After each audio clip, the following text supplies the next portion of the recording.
This is a Samsung top load washing machine. It has this cool feature called the active water jet.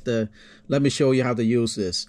First, just turn on the washing machine, turn it on, and then open the lid. And right there, right here, if you push this button right here, the water coming out. And to turn it off, just push it again.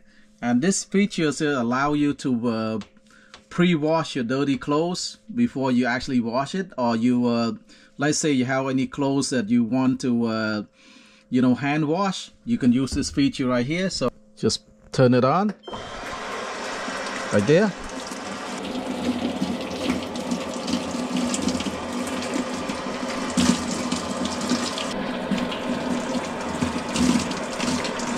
Right, now shut it off. So basically, just to pre-wash your dirty clothes, or you want to hand wash it, this would be the feature you use.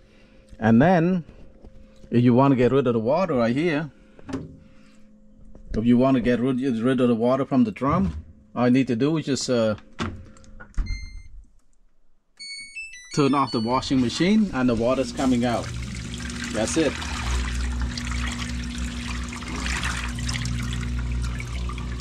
So that's how you use the active water jet on a top load Samsung washing machine. So thank you very much for watching. If you like my videos, please like, share, and subscribe. Bye bye.